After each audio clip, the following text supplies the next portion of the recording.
नमस्कार. माझी पाककलामध्ये मी मानसी तुम्हा सर्वांचं खूप खूप स्वागत करते. तर आज आपण बनवणार आहोत नारळी पौर्णिमा स्पेशल नारळी भात. अगदी मऊ, लुसलुशीत आणि प्रत्येक दाणा इथे मोकळा झालाय भाताचा आपल्या आणि इतका जबरदस्त झालाय ना हा नारळी भात. कुकरच्या फक्त 2 शिट्ट्यांमध्ये हा नारळी भात आज आपण तयार करणार आहोत. अगदी झटपट तयार होतो.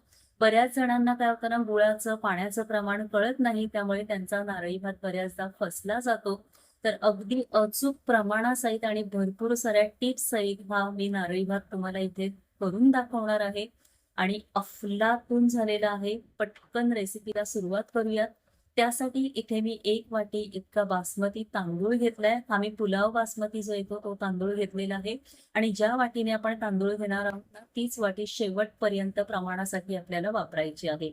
आता 2 ते 3 वेळा पाण्याने स्वच्छ हा तांदूळ धुवून घ्यायचा आहे आपल्याला आणि फार वेळ काही भिजत ठेवण्याची गरज नाहीये. इथे 3 वेळा तांदूळ स्वच्छ धुवून घेतलाय.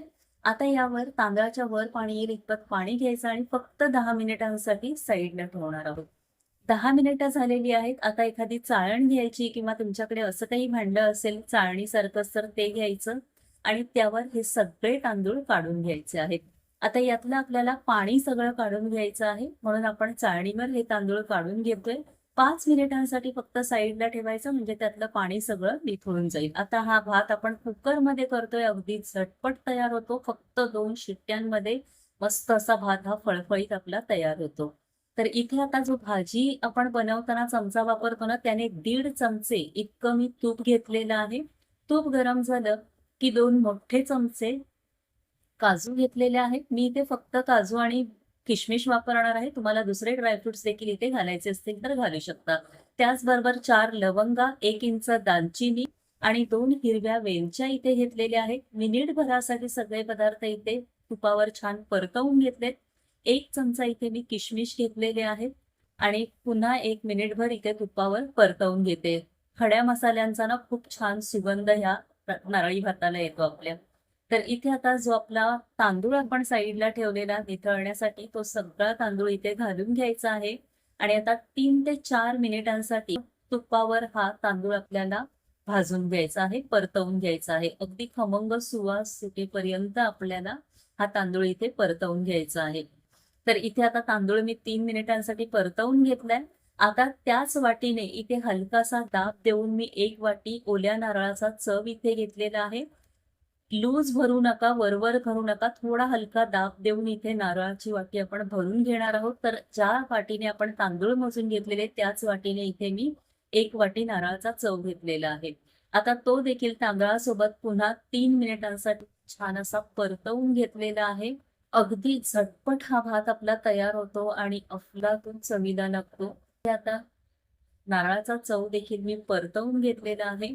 आता त्याच वाटीने 1 वाटी इतका गूळ घ्यायचा आहे. गूळ किसून घ्या किंवा सुरीने तुम्ही असा चिरून घेतलात तरीही चालेल. इथे मी 1 वाटीला थोडासा कमी गूळ घेतलाय कारण माझं गोडाचं प्रमाण इथे कमी असतं. तर तुम्ही समप्रमाणात इथे गूळ घ्यायचा आहे. गूळ देखील मी छान मिक्स करून घेतला. 2 ते 3 मिनिटांसाठी गूळ आपला मिक्स करून घ्यायचा आहे. आता इथे मी केशराचं दूध घालणार आहे. तर गरम दुधामध्ये मी 10 ते 15 केशराच्या काड्या अशा भिजत ठेवलेल्या 15 मिनिटांसाठी भिजवून घेतल्या आणि किती सुंदर रंग आलेला आहे बघा दुधाला आपल्या. याने ना आपल्या भाताला सुद्धा छान असा रंग देखील येतो आणि केशराचा खूप छान सुवास येतो आपल्या नारळी भाताला. मिक्स करून घेतले. आता इथे पाण्याचं प्रमाण अगदी परफेक्ट असणं गरजेचं आहे. तर इथे ज्या वाटीने तांदूळ मोजून घेतलाय त्याच वाटीने 1.5 वाटी इतकं पाणी घेतलेलं आहे. कारण हा भात आपण कुकरमध्ये करतोय. कुकरमध्ये करताना कधीही दुपटीने पाणी घालायचं नाहीये, 1.5 पट पाणी घालायचंय. तुमचा तांदूळ खूप जुना असेल तर तुम्ही पावणे 2 वाट्या इथे पाणी घेऊ शकता.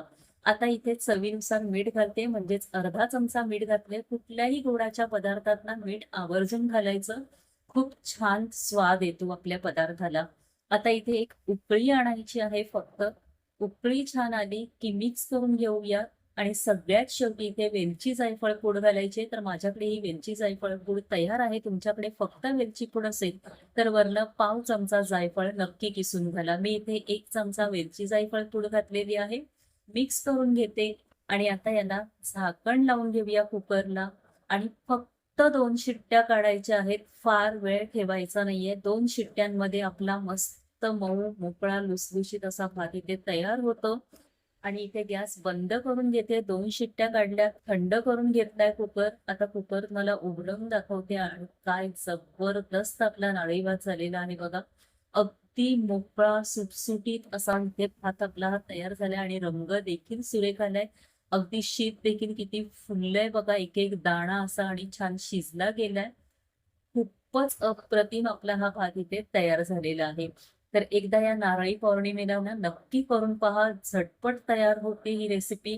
तुम्हाला एका डिशमध्ये सर्व्ह करून दाखवते आणि अफलातून असा हा भात आपला तयार झालाय. तर रेसिपी आवडली तर नक्की लाईक आणि शेअर करा. त्याचबरोबर चॅनलला सबस्क्राईब केलं नसेल तर पटकन सबस्क्राईब करा. म्हणजे अशा छान आणि नवीन रेसिपीज तुम्हाला पाहायला मिळतील. तोपर्यंत टाटा, बाय बाय.